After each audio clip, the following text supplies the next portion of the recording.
Assalamualaikum warahmatullahi wabarakatuh. Waalaikumsalam warahmatullahi wabarakatuh. Bismillahirrahmanirrahim. Alhamdulillahi rabbil alamin. Wal aqibatu lil muttaqin. Wala udwana illa 'alal zalimin. والصلاة والسلام على أشرف الأنبياء والمرسلين سيدنا ومولانا محمد وعلى آله وأصحابه المجاهدين الطاهرين أما بعد. Saudara-saudara kaum muslimin rahimakumullah. Salah satu kelebihan makhluk bernama manusia, yaitu bahwa Allah subhanahu wa ta'ala menghiasi hidup manusia ini dengan syahwat, atau yang lazimnya kita sebut sebagai hawa nafsu. Inilah tenaga yang merupakan daya dorong yang melahirkan dinamika dalam kehidupan manusia, yang menyebabkan terus-menerus terjadinya perkembangan dalam sejarah peradaban dan kehidupan manusia. Hawa nafsu bisa melambungkan seseorang kepada puncak kejayaan, dan hawa nafsu dapat menenggelamkan seseorang ke dasar jurang kehancuran yang paling dalam. Pada surah Ali Imran ayat 14, Allah subhanahu wa ta'ala berfirman, A'udzu billahi minasyaitonir rajim. Zuyyina lin-nasi hubbus syahawati minan nisa'i wal banin wal qanatiril muqantarati minadh dhahabi wal fiddah wal khaylil musawwamati wal an'ami wal harth. Dzalika mata'ul hayatid dunya. Wallahu indahu husnul ma'ab. Mari kita perhatikan ayat ini lebih dekat lagi. Allah subhanahu wa ta'ala menjelaskan, Zuyyina linnasi hubbus syahawat. Makhluk manusia itu dihiasi dengan hawa nafsu. Dengan kata lain, hawa nafsu adalah perhiasan. Manusia tanpa hawa nafsu sama saja dengan orang yang tidak berhias, monoton, tidak mempunyai perkembangan dalam gerak kehidupannya. Tetapi kalau hawa nafsu adalah perhiasan, maka jika kita berbicara soal perhiasan, ada dua hal yang harus menjadi catatan pokok. Pertama, kapan satu perhiasan boleh kita pakai? Yang kedua, di mana perhiasan itu harus kita pakai? Kalau saudara berdandan rapi, pakai sepatu dengan kaos kaki, celana, jas, pakai dasi segala macam, tapi itu saudara lakukan pada saat saudara akan pergi ke WC, maka saudara sudah memakai perhiasan tidak pada waktu yang tepat. Begitupun sebaliknya, kalau jam tangan saudara pakai di kaki, kopiah saudara pasang di kaki, lalu sepatu naik ke atas jidat, maka saudara memakai perhiasan tidak pada tempatnya yang tepat. Demikian juga sifat yang bernama nafsu. kapan dia boleh diperturutkan, di mana dia boleh disalurkan. Adalah tugas daripada agama untuk mengatur syahwat atau hawa nafsu. Lihatlah kehidupan malaikat. Malaikat makhluk yang diciptakan Allah tanpa hawa nafsu. Maka kehidupan malaikat monoton. Malaikat tidak mempunyai peradaban dan kebudayaan. Malaikat adalah makhluk yang secara instinktif diciptakan untuk berbakti, tidak punya alternatif atau pilihan lain. Saudara lihat, ada malaikat yang sejak diciptakan diperintahkan untuk sujud, sujud saja sampai sekarang, enggak bangun-bangun. Ada malaikat yang sejak diciptakan diperintahkan untuk tasbih, tasbih saja, yang lain tidak. Ada malaikat yang sejak diciptakan diperintahkan mencabut nyawa, nyawa saja urusannya, yang lain tidak.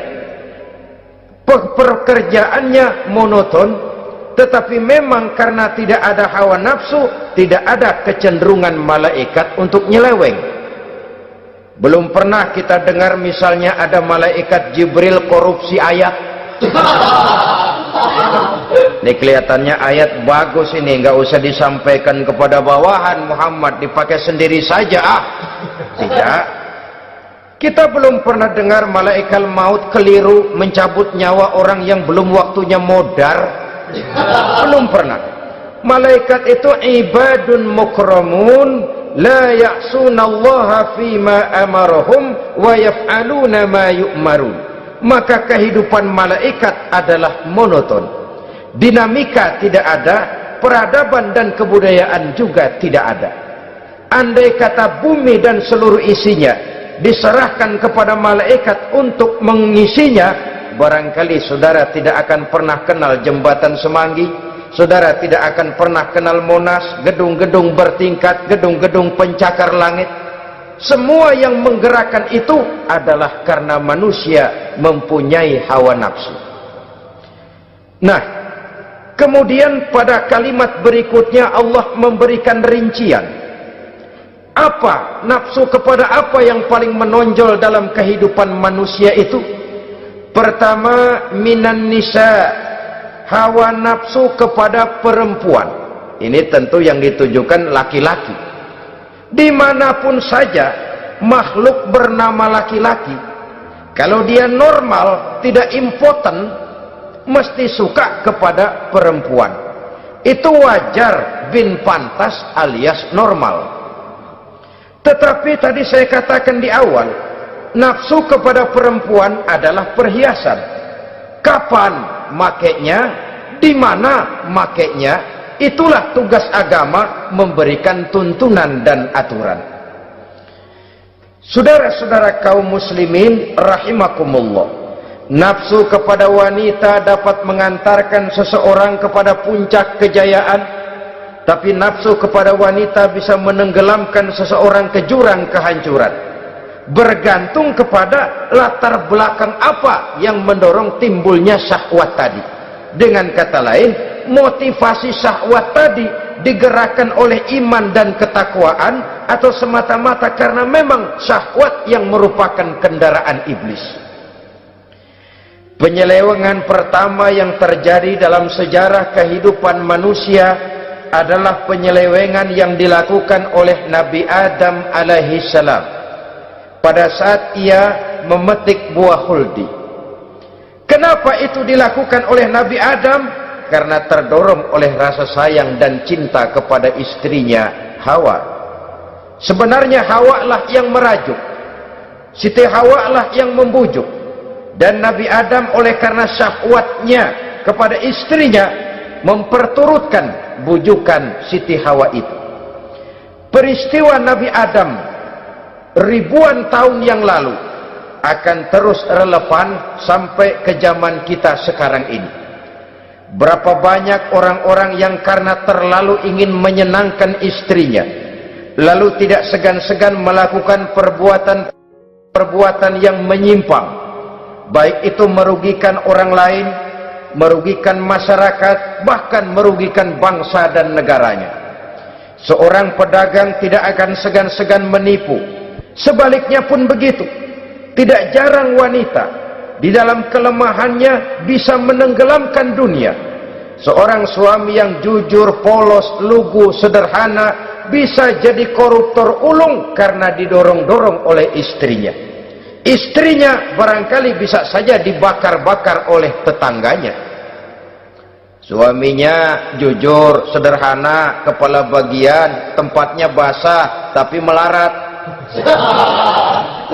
Istri rupanya tidak sabar melihat gaya hidup yang makin konsumtif, persaingan yang makin tajam. Suaminya dikipas-kipasin.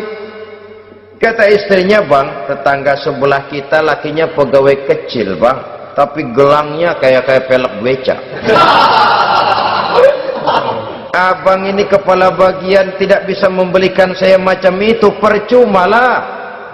Kata suaminya, "Ya bagaimana Bu, gaji saya cuma segitu-gitunya. Ya namanya kepala bagian, apaan kayak sabet dulu." Kalau sudah berpikir ke arah ini, artinya sudah ngipasi suaminya untuk melakukan tindakan yang tidak wajar. Saudara-saudara kaum muslimin rahimakumullah, sejak zaman klasik sampai kepada zaman kita sekarang ini, kita melihat kecenderungan syahwat kepada wanita ini. Julius Kaisar yang katanya gagah perkasa ternyata tunduk di bawah kaki Cleopatra. Napoleon Bonaparte, the Lion of Europe, singa daratan Eropa, luas kekuasaannya, gagah perkasa tentaranya, kepada siapa dia tunduk? Ke bawah kakinya Margaret Josephine. Demikianlah di zaman kita sekarang, kita melihat di Jepang betapa Perdana Menteri Uno didesak mengundurkan diri dari jabatan Perdana Menterinya oleh karena terlibat skandal dengan geisha.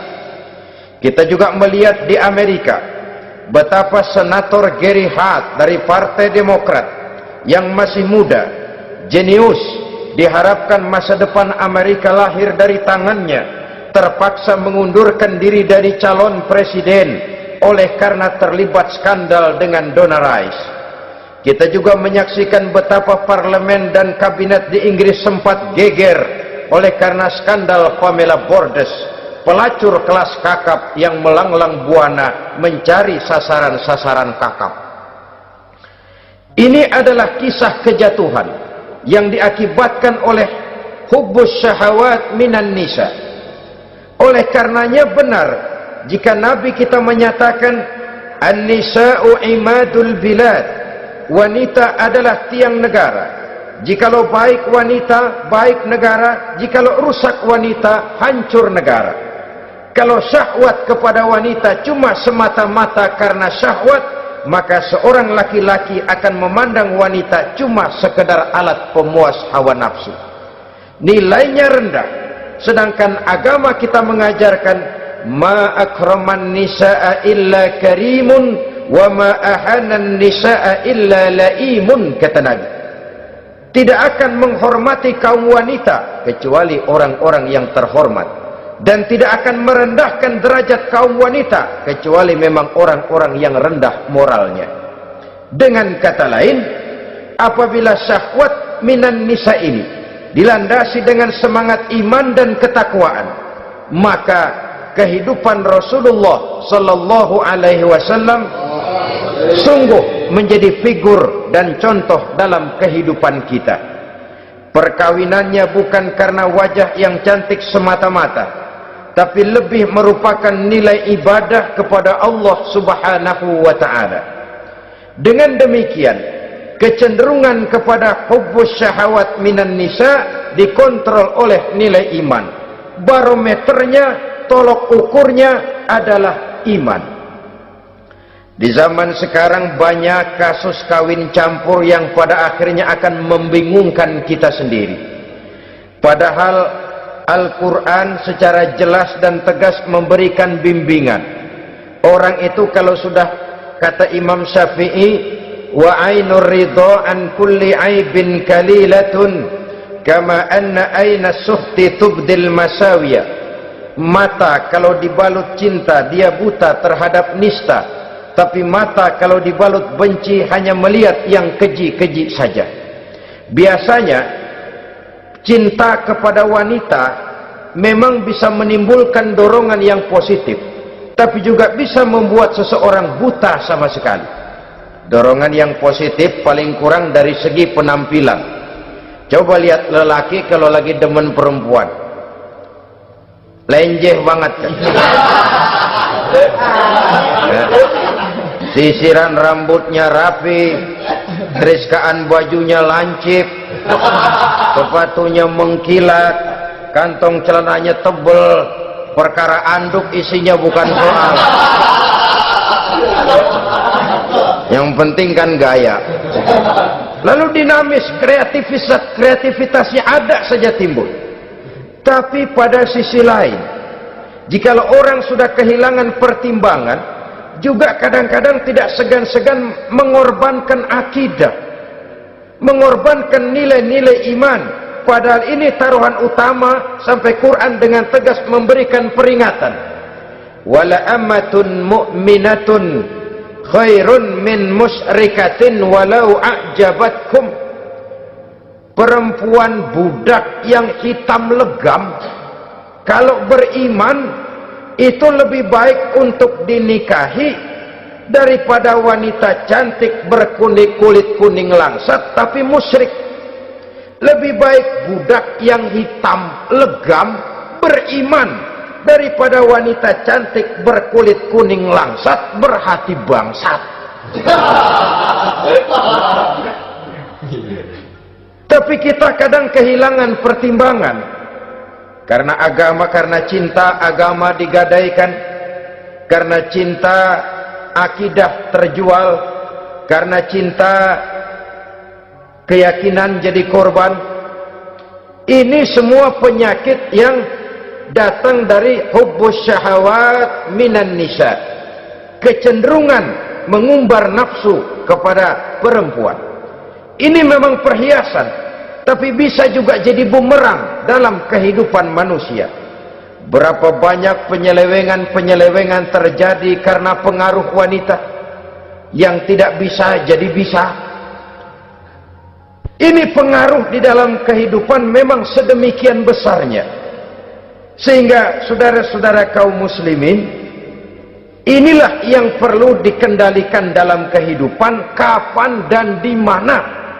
Kalau nafsu adalah perhiasan, kapan dan di mana perhiasan itu harus kita pakai, di mana dia harus kita tempatkan. Begitu juga yang menyangkut soal perempuan. Kapan? Ya kapan? Tentu kalau sudah nikah. Di mana? Yang jelas bukan di depan umum.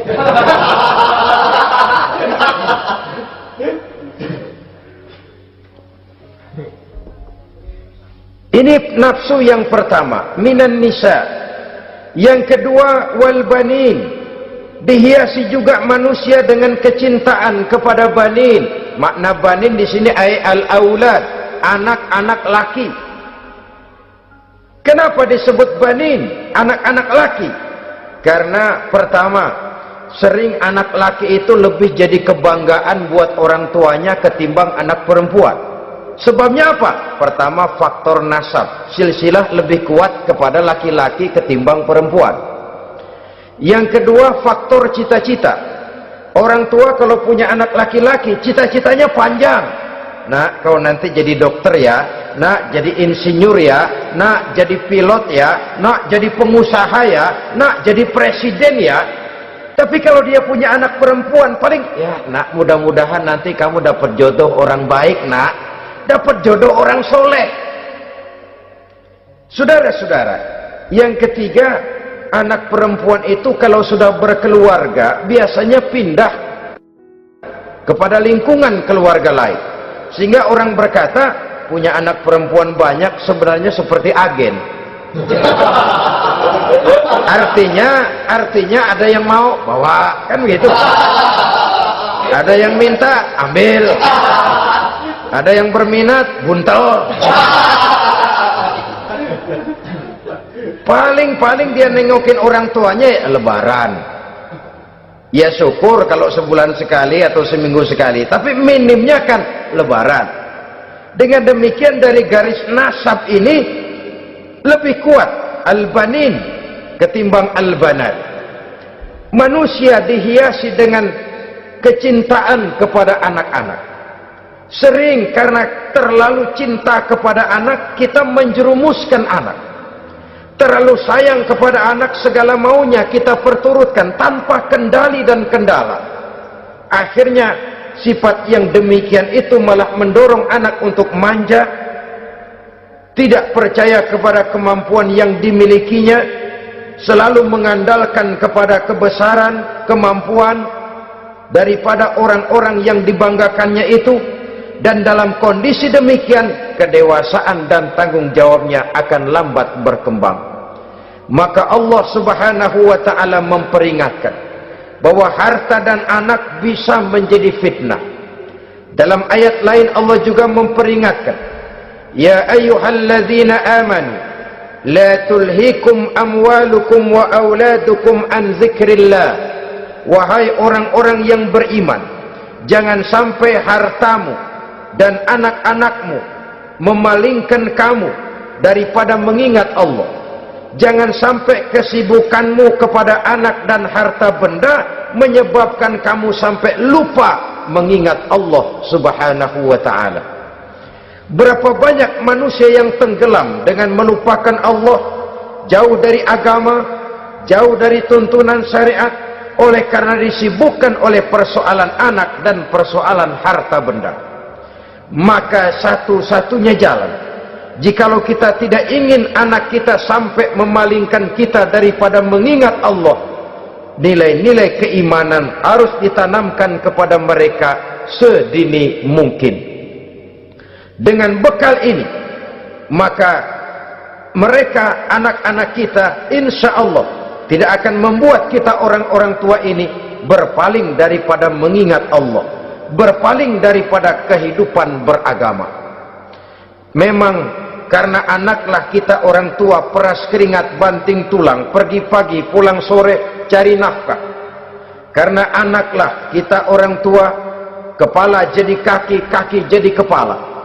Asal mereka bisa menikmati hari depan yang lebih baik dari yang kita nikmati sekarang ini. Tapi berapa banyak juga orang-orang tua yang tidak sadar akan amanah berupa anak ini. Mereka lalai, mereka bersikap masa bodoh, padahal tidak akan ada yang tidak dipertanggungjawabkan di hadapan Allah Subhanahu wa ta'ala. Orang tua bisa mendapat pensiunan pahala kalau anaknya tumbuh menjadi anak yang soleh. Tetapi orang tua pun bisa saja masuk neraka karena anaknya menjadi anak yang kurang ajar dan orang tuanya sama sekali tidak pernah memberikan pendidikan yang sebagaimana mestinya. Saudara-saudara kaum muslimin rahimakumullah, kita tentu berharap memperoleh pensiunan pahala dan bukan mendapat tambahan dosa dari kekurang ajaran anak-anak kita akibat kita sebagai orang tuanya tidak pernah mau mendidik mereka. Dalam hadis ada diriwayatkan, ada anak kurang ajar, sembahyang tidak, puasa ibadah tidak, kenal Allah tidak, beriman pun tidak, dosa kelewat banyak, kejahatan berkarat. Di akhirat nanti disidang dia, ditanya, kamu kenal siapa Tuhanmu? Tidak. Kamu tahu siapa nabimu? Tidak. Kitab sucimu apa? Tidak tahu. Kiblatmu di mana? Tidak ada. Kamu sholat? Tidak pernah. Kamu puasa? Tidak pernah. Wah, kalau begitu kamu rusak sekali, kamu neraka. Anak ini mengajukan protes. Saya menuntut keadilan. Benar saya tidak kenal siapa Tuhan saya. Saya tidak tahu apa kitab suci saya.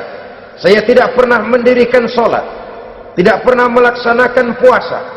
Pendeknya tidak ibadah dan tidak iman. Tapi semua itu terjadi sebab-sebabnya tidak lain karena orang tua saya tidak pernah mendidik dan mengajarkan saya. Orang tua saya tidak pernah mengarahkan saya ke jalan itu. Sampailah saya seperti keadaan yang sekarang ini. Orang tua saya enak-enakan ngaji, saya teler diantepin aja. Orang tua saya memegang kitab, saya megang botol. Dia tahu, dia diam saja. Dia tahu dan dia tidak memberikan peringatan. Karena orang tua saya lah, maka saya jadi seperti sekarang ini. Kalau saya harus masuk ke dalam neraka, saya menuntut keadilan agar orang tua saya juga ikut bersama saya gabung ke dalam neraka.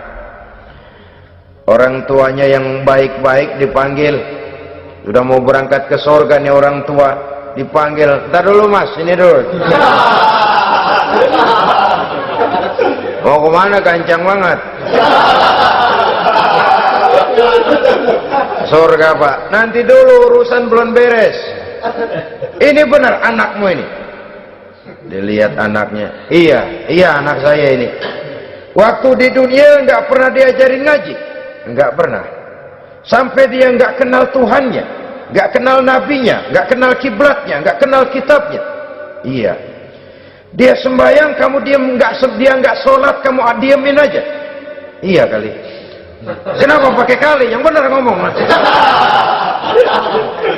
Ramadan dia nggak puasa, kamu nggak tegur, kamu diam saja. Iya. Wah, kamu nggak tanggung jawab. Kamu tahu anak itu adalah amanah. Menyia-nyiakan amanah adalah khianat. Khianat adalah dosa besar. Jadi bagaimana saya? Ya kamu gabung sama anakmu, join ke neraka berdua bareng. Lantaran kamu tidak mau mendidik mereka, anak-anakmu, maka jadilah anak-anakmu seperti sekarang ini. Saudara-saudara kaum muslimin rahimakumullah. Sebaliknya, jikalau anak-anak kita yang kita cintai ini, yang merupakan buah hati belahan jantung, tumbuh dan berkembang menjadi anak-anak yang soleh, yang bermanfaat bagi masyarakatnya, bagi agama, bangsa dan negaranya, kita orang tuanya bolehlah tentram menerima pensiunan pahala. Menerima pensiunan pahala dari kesolehan anak yang ditinggalkannya. Alangkah nikmatnya mendapat pensiunan pahala. Terbaring kita di bawah pohon kemboja, nilai kebaikan kita dikenal orang, nama kita akan tetap hidup. Oleh karena kita meninggalkan anak-anak yang tumbuh menjadi generasi yang soleh, bukan anak yang salah. Oleh karenanya, kecintaan kepada anak jangan sampai membuat kita lalai dari mengarahkan mereka kepada kehidupan beragama. Di zaman sekarang ini, kecenderungan kita mengarahkan anak pun sudah kepada kecenderungan yang berbau materialistis. Maka yang ramai bagaimana anak bisa mengejar program MBA, Master of Business Administration, supaya keluar bisa jadi manajer. Bagaimana anak lalu kursus komputer, supaya keluar menjadi tenaga yang canggih di bidang komputer. Ya, kalau dia perempuan cantik, bagaimana dia bisa masuk Akademi Sekretaris and Management, supaya bisa jadi sekretaris. Atau bagaimana dia bisa masuk sekolah nyanyi, supaya nanti jadi penyanyi dengan tarik suara, uang lalu mengalir ke dalam kocek jutaan nilainya.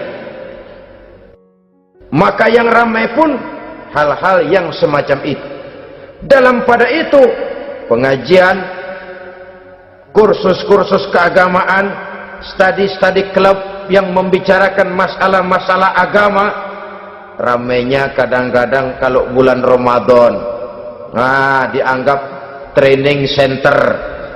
Ya lumayan, daripada tidak sama sekali mah lumayan. Tapi dengan demikian ini kan merupakan bagian terpokok dari kehidupan manusia.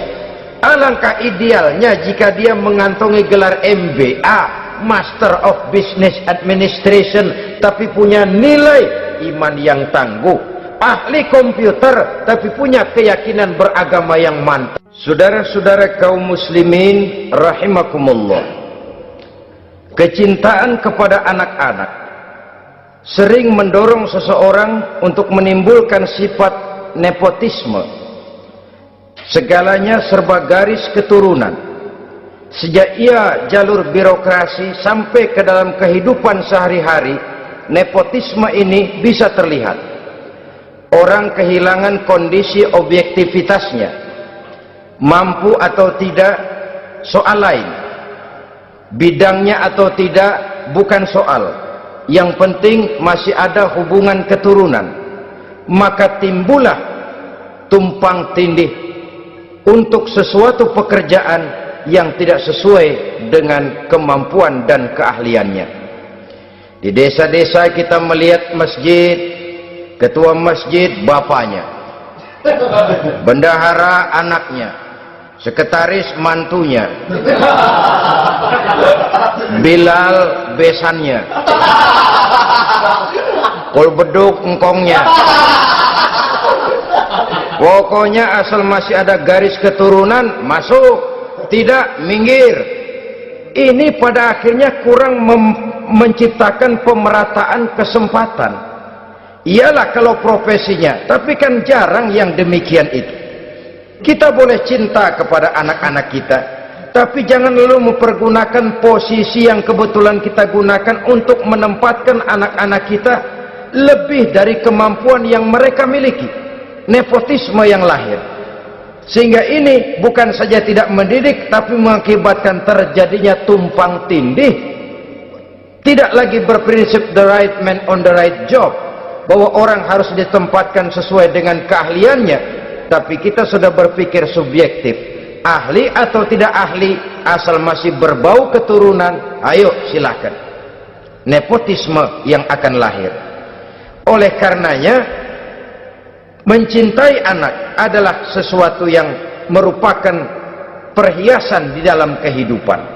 Wajar, tetapi harus kita menempatkannya sesuai dengan semestinya. Ini yang kedua. Yang ketiga, nafsu yang menghiasi hidup manusia itu adalah nafsu kepada wal qanatiril muqantarati minadh dhahabi wal fiddah. Al-qantarah ay al-malul katsir. Kecintaan, kesenangan, nafsu kepada harta benda yang banyak daripada emas dan perak. Ini tentu sesuai dengan situasi dan kondisi. Kecintaan untuk mengumpulkan harta benda yang sebanyak-banyaknya, baik itu berupa emas, baik itu berupa perak. Ini cuma penyebutan beberapa jenis dari kecenderungan manusia kepada harta benda. Bukankah sering dikatakan orang bahwa manusia di dalam berhadapan dengan harta itu seperti meminum air laut. Makin diminum, makin kering tenggorokan, makin haus kita dibuatnya. Apabila watak ini kita perturutkan, maka manusia tidak akan pernah kenal puas, tidak akan pernah kenal cukup. Nabi kita memberikan peringatan, "Lau anna libni Adam wadiyani min zahabin labtagha lahu mathalisan wa la yamla'u jawfa ibni Adam illa turab." Andai kata manusia mempunyai dua buah ladang yang seluruhnya berisi emas, akan puaskah manusia? Tidak, mereka akan cari ladang emas yang ketiga. Wala yamla'u jawfa ibni Adam illa turab. Sungguh mulut manusia ini tidak akan pernah penuh terisi kecuali kalau sudah disumpal dengan tanah. Artinya kalau sudah dia dipendam di liang lahat baru cukup. Tetapi sepanjang dia masih bergerak, masih hidup dan bernyawa, masih bisa berusaha dan berbuat, dia tidak akan pernah mengenal puas. Ini akan mendorong manusia terjebak kepada menghalalkan segala cara untuk mencapai tujuan. Yang penting kaya, kan begitu. Dan cepat. Sebab sekarang orang sering motong kompas. Yang penting kan cepat kaya. Soal cara, kalau jujur aja mah, sampai kapan mau kaya? Perkara itu renten, bukan soal. Perkara itu judi, tidak jadi masalah. perkara itu korupsi, menyangkut hak orang banyak, bukan soal, yang penting cepat kaya. Dan anehnya lagi, tidak malu menumpuk kekayaan dengan cara yang tidak wajar. Ya kan, orang hidup bermasyarakat tuh bisa dianalisa tuh. Emang usahanya apa sih? Gajinya sebulan berapa sih? Kok bisa gitu-gitu bener sih? Dari mana sih? Secara langsung orang tidak berani bertanya, tapi dari mulut ke mulut akhirnya tersebar jadi rahasia umum. Si Ano kan punya ano, dia ano, anonya seano.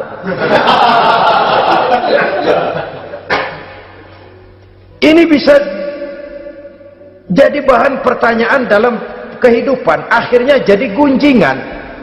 Orang sudah tidak terlalu peduli dari mana kekayaan itu diperoleh, yang penting kaya. Dengan menghalalkan segala macam cara, terjebaklah ke dalam cara-cara mafia, terjebaklah ke dalam cara-cara yang tidak wajar, tidak bijaksana, memperkuat klik, clean, dengan menghantam yang lain. Saudara-saudara kaum muslimin rahimakumullah, bahwa manusia punya nafsu ingin kaya itu boleh. Agama memberikan tuntunan, memberikan aturan. Tidak hanya sekedar asal kaya, tidak hanya sekedar asal banyak harta. Malahan hadis menyatakan, kalau saudara diberikan umur panjang, pertanyaan akhirat cuma satu kok. Umurmu kau habiskan di mana? Kalau saudara diberikan amanah berupa ilmu pengetahuan, pertanyaan akhirat juga cuma satu kok. Ilmumu kau amalkan untuk apa? Tapi kalau kita diberikan amanah berupa harta benda, pertanyaan akhirat itu dua. Min aina iktasabahu wa fima anfaqahu.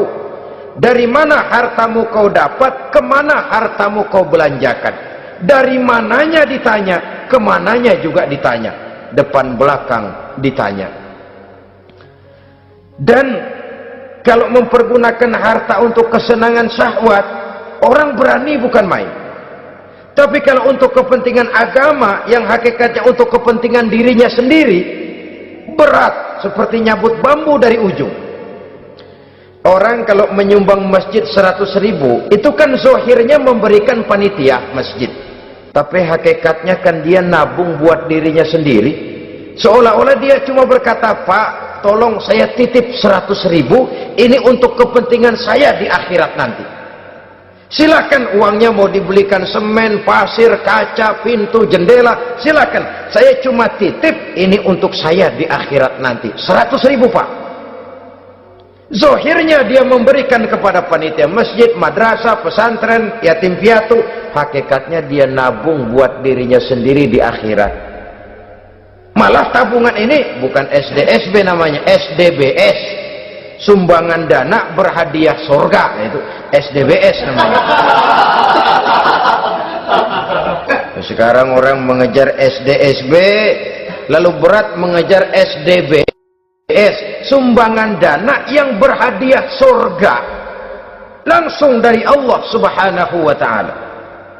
Coba kalau dia main golf, sewa lapangan golf itu 400-500 ribu sebulan, paling 4-5 kali main. Beli stick golfnya saja sampai jutaan.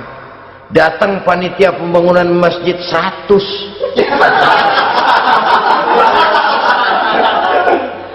Minta didoain masuk surga lagi. Surga 100.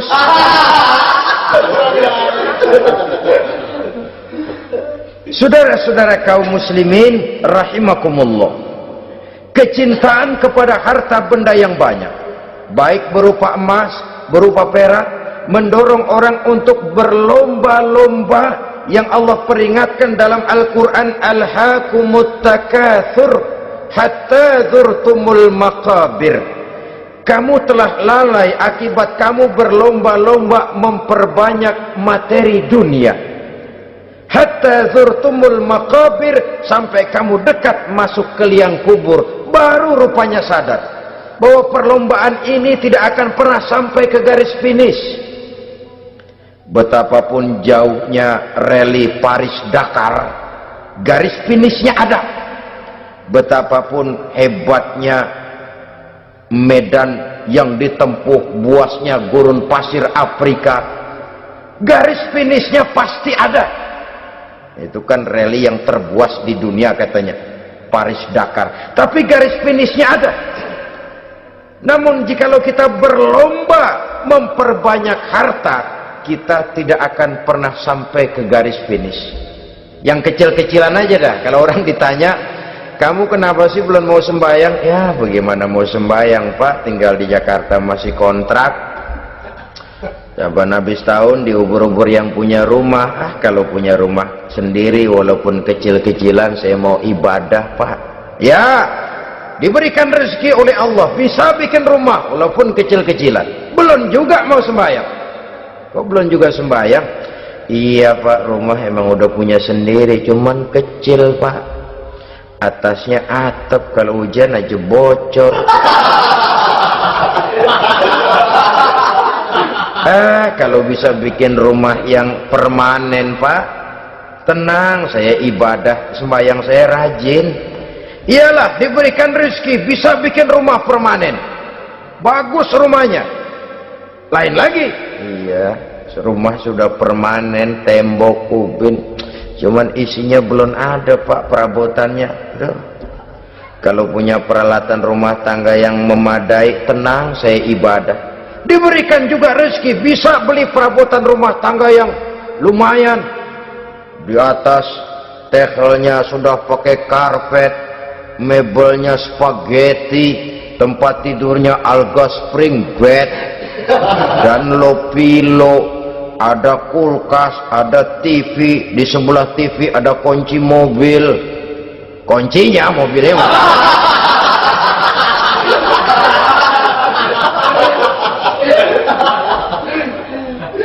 Bagaimana? Sekarang sudah cukup perabotan? Perabotan sudah ada Pak, cuman kendaraan belum punya ini. Kemana-mana masih ngukur jalanan aja. Kalau punya kendaraan enak, kemana-mana cepet Pak, mau ke masjid juga getap dah, rajin. Diberikan rezeki bisa beli kendaraan. Lain lagi nanti, sudah punya sepeda, pengen punya motor, kepengen punya mobil, kepengen punya pesawat terbang, pengen punya kapal induk.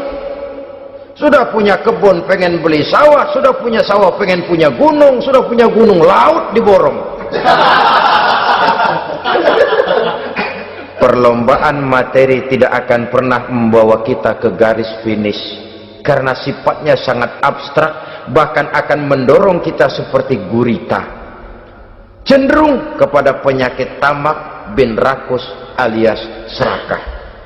Dengan demikian saudara-saudara, bahwa kecintaan kepada harta merupakan nafsu, dan nafsu itu adalah perhiasan, dia bisa menjadi daya dorong positif. Kalau dalam upaya memperoleh harta itu kita tidak akan keluar dari tujuan keridhaan Allah. Saya cari nafkah tapi yang Allah ridho, saya ingin kaya tapi dengan cara yang Allah ridho. Ini kunci yang akan menyelamatkan kita manusia dari perangkap menghalalkan segala cara. Ini yang ketiga. Yang keempat, dihiasi manusia itu dengan nafsu kepada wal khailil musawwamah, kuda yang bagus, kendaraan yang bagus, kuda yang terpelihara. Al musawwamah ada yang mentafsirkan ar-ra'iyah. Ar-ra'iyah itu yang digembalai, binatang ternak, kuda yang digembalai atau kuda yang diikat. Artinya, kalau dulu kan yang namanya tuan-tuan tanah itu baru dibilang bejeger kalau kemana-mana naik kuda. Jet set zaman dulu itu udah kelompok jet set, itu kendaraan. Kalau sekarang baby benda, dulu mah kuda band.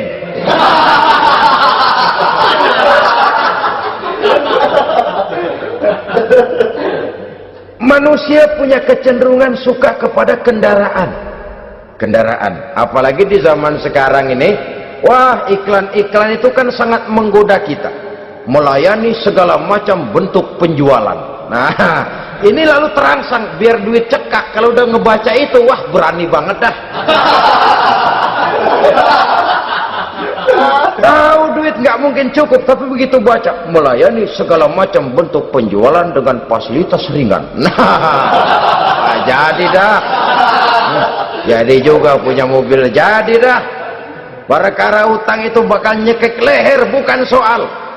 Kasihan saudara-saudara kita di daerah-daerah yang terjebak kepada iklan-iklan merangsang yang akhirnya di luar kemampuan, sehingga terjebak pada saat dia harus mengembalikan kredit, dia tidak mampu, barang disita, uang hangus, nyengir deh.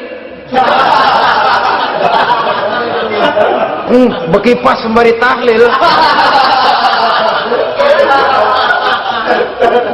Habis arang besi binasa. Bahwa kita menginginkan kendaraan yang serba baik, silahkan. Tiap akhir tahun ganti merek, keluar yang baru, ganti lagi. Itu kalau orang yang mampu. Buat kita yang tidak mampu, kenapa tidak bersyukur melihat yang lebih rendah di bawah kita? Alhamdulillah kita punya mobil, tangga kita cuman punya motor. Yang punya motor, syukur kita punya motor bisa rada cepetan. Tangga sebelah punya sepeda, mana-mana kekejek mulu. Yang punya sepeda, alhamdulillah punya sepeda. Tangga sebelah kemana-mana jalan kaki. Yang jalan kaki, syukur masih bisa jalan. Temen sebelah lumpuh bertahun-tahun nggak. Yang lumpuh, alhamdulillah masih hidup. Tangga sebelah kemarin out, nggak balik lagi. Saudara-saudara, saya pikir menengok ke atas itu perlu supaya ada rangsangan kita untuk maju. Tapi menengok ke bawah pun juga lebih perlu agar kita mensyukuri yang ada dan tidak suudzon, tidak buruk sangka kepada Allah. Apa yang diberikan Allah kepada kita sekarang ini, itulah yang terbaik menurut Allah untuk kita. Saudara-saudara kaum muslimin rahimakumullah, dahulu ada seorang pemuda, matanya buta. Dia mengeluh, ya Allah, kenapa saya dilahirkan dalam keadaan buta? Apa dosa saya? Apa salah saya? Andai kata saya tidak buta, saya melihat keindahan alam ini, saya lebih akan bersyukur kepadamu ya Allah. Nah sudah, dia berburuk sangka kepada Allah.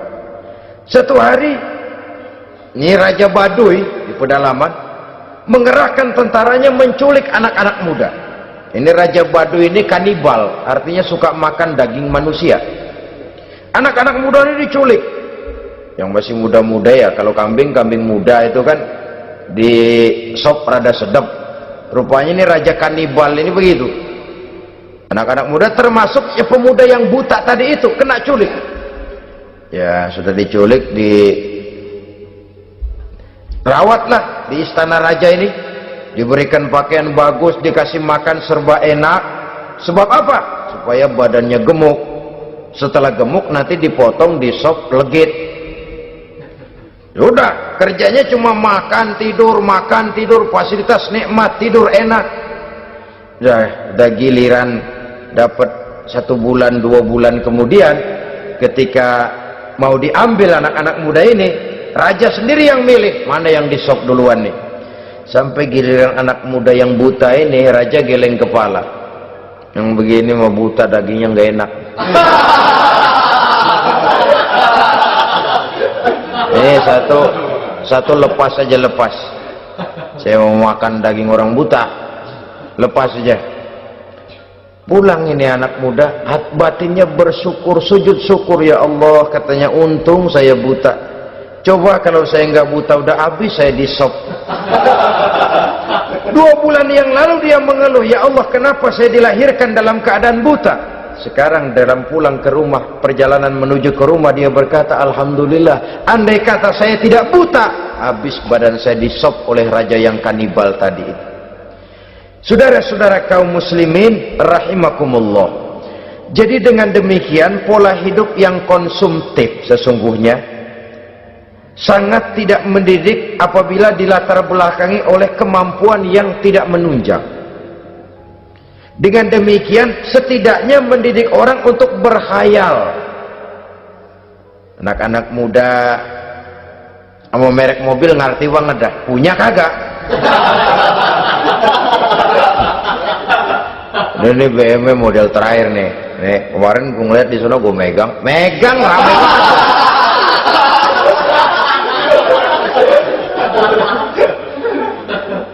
Tulul amal ini kalau tidak diimbangi dengan saluran yang positif, dia akan terjebak kepada penyakit tulul amal, panjang angan-angan.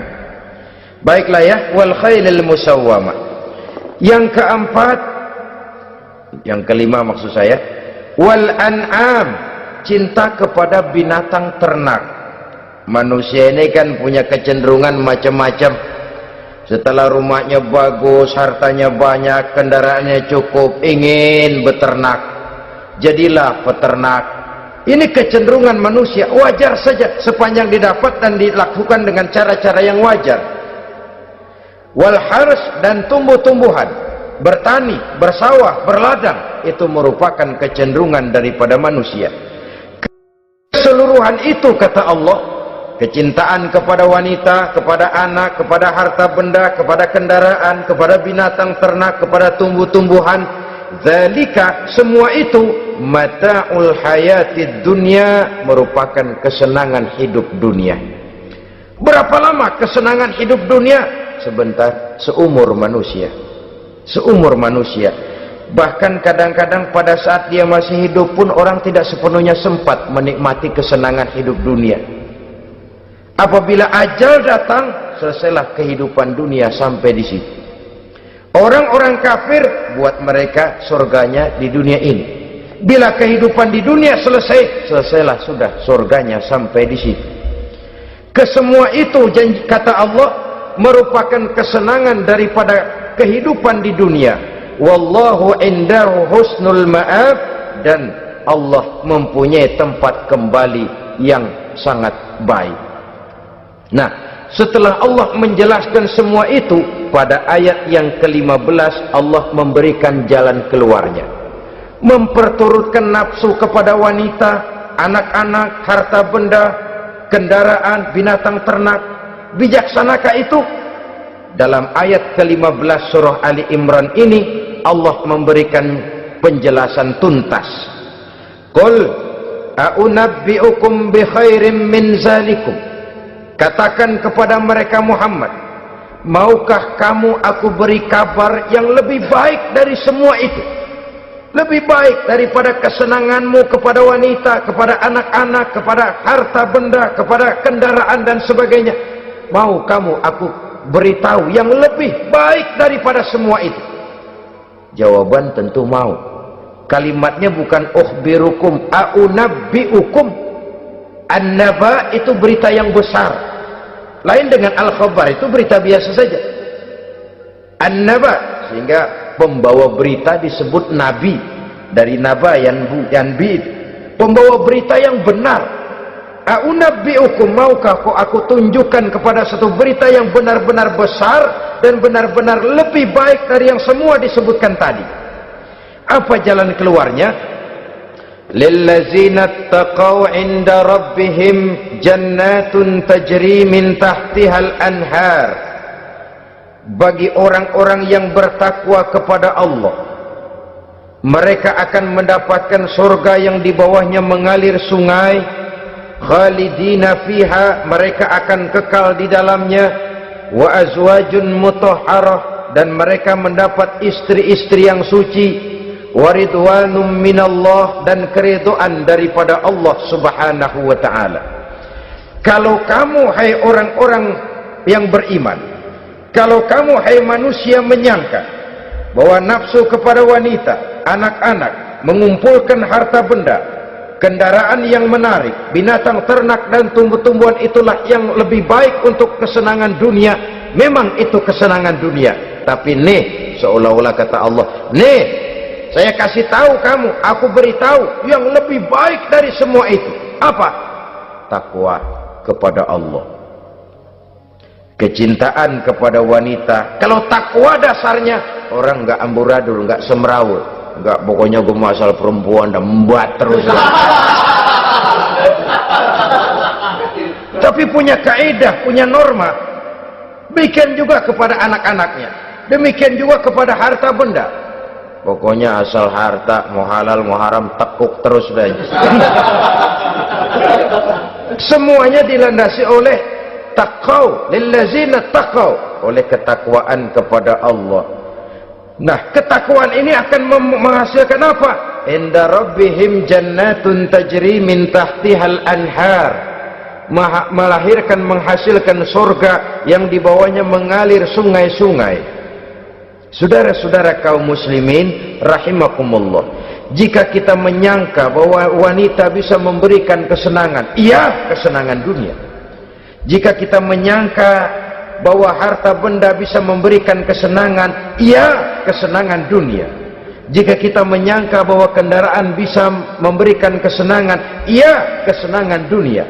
Tapi kita tidak cuma ingin itu, kita ingin itu semua juga bisa membawa kesenangan akhirat. Caranya landasi dengan takwa. Kesenangan kepada wanita didasari dengan takwa. Maka jangan jadikan wanita cuma sekedar alat pemuas hawa nafsu. Kesenangan kepada anak-anak dilandasi dengan takwa. Maka anak-anak diarahkan kepada jalan yang diridhoi Allah. Kesenangan kepada kendaraan dilandasi dengan takwa, maka kendaraannya selalu mengarah berjalan menuju jalan takwa, diridhoi oleh Allah Subhanahu wa ta'ala. Kalau tidak, tuh mobil asal lempengan Ancol gancang banget dah. Tapi giliran dihadapin ke masjid, mogok melulu. Urusan ngaji ada aja halangannya tuh kendaraan. Tapi kalau untuk urusan maksiat, ngebut benar-benar. Dilandasi dengan ketakwaan. Sehingga dengan demikian, tidak hanya sekedar surga di dunia ini, tapi lebih-lebih di surga di akhirat nanti. Khalidina fiha, kekal. Kalau dunia ini kan zillun zail, bayangan. Hari ini kita jaya, besok kita bangkrut. Siapa yang mau menghalangi? Hari ini kita melambung, besok kita nyungsep. Siapa yang bisa menarik? Tidak kekal, berubah, temporer, relatif. Di sana kebahagiaan yang dilandasi dengan takwa ini sudah surga, kekal di dalamnya, azwajun mutahharah, mendapat istri-istri yang suci. Suci dalam arti belum pernah dijamah orang lain, suci dalam arti tidak pernah terkena halangan seperti men misalnya, baik menstruasi atau mencret, itu tidak. Azwajun mutahharah, konon makna mutahharah ini ya artinya juga bisa selalu gadis, bidadari itu selalu perawan, tidak pernah janda, walaupun tiap hari dipakai perawan terus. Dan yang lebih penting, waridwanum minallah, mendapat ridho dari Allah Subhanahu wa ta'ala. Jadi hawa nafsu dengan motivasi takwa, itulah sesungguhnya yang dikehendaki oleh Ali Imran ayat 14 dan 15. Dengan demikian, manusia dengan ketakwaannya mengendalikan hawa nafsu, dan bukan malah dikendalikan oleh hawa nafsunya. Sehingga dengan demikian seluruh fasilitas yang dimilikinya, baik itu berupa istri, anak, kendaraan, binatang ternak, harta benda, tanam-tanaman, seluruhnya semakin meningkatkan ketakwaannya kepada Allah Subhanahu wa ta'ala. Mudah-mudahan kita bisa mencapai tingkat ini, di mana kita hidup mampu dan sanggup mengendalikan nafsu, bukan malah dikendalikan oleh hawa nafsu. Terima kasih dan mohon maaf. Wassalamualaikum warahmatullahi wabarakatuh. Waalaikumsalam warahmatullahi wabarakatuh.